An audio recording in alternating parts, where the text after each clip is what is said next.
Hi, Craig. How are you? I'm good. How are you? Doing great. First, I love how funny this movie is. I think my letterbox review was Logan Roy with the little shaking hands, and then it said Demon Brian Cox just saying the most out of pocket things. Because I do love, like, one of my favorite jokes in this whole movie is when he's like, "Why is he? What's with all the gay jokes? Why is this demon homophobic?"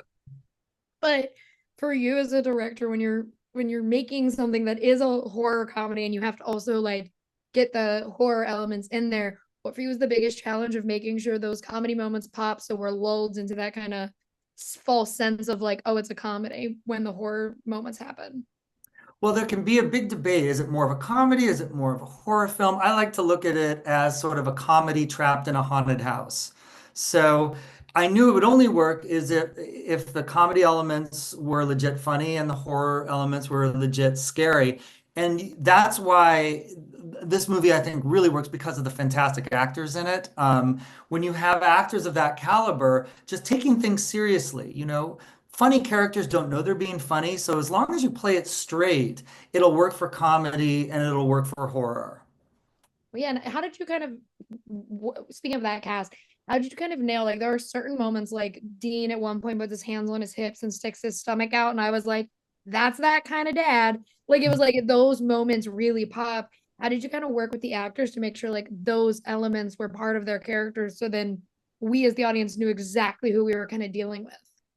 Yeah, the actors bring so much of that naturally. I'm very actor focused and I like to give them a lot of leeway, make them feel very safe to sort of try things. So I never told Dean to kind of stand that way, but then once he did, you're just like, oh, this is perfect. And I know that the bit you're talking about, and we even added like in the sound effects, him rattling his keys in his pocket out of awkwardness, because that's what like a dad would do.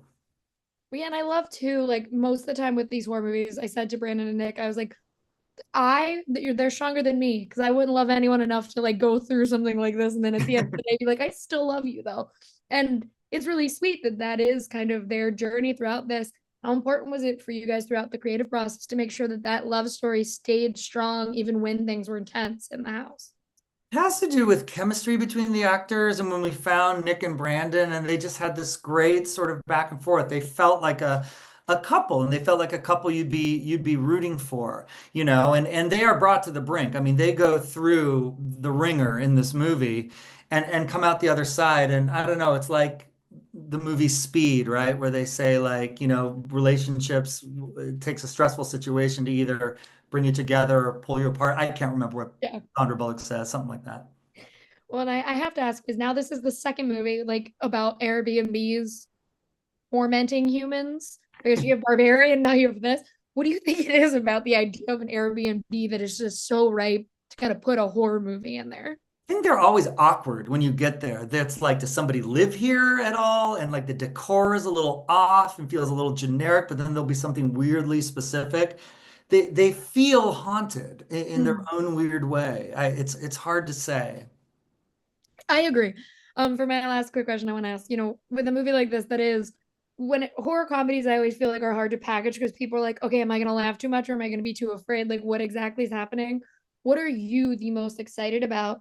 How the people are going to see it and discover it for themselves, figure out how they view the parenting. I think those that go in expecting just to laugh are going to be surprised at how freaky it is. And I think those that go in expecting something super spooky will be laughing a lot. And hopefully that balance works for everyone. I agree. And I think this movie is so much fun. And thank you so much for talking with me today. I really appreciate it. Thank you. Appreciate it.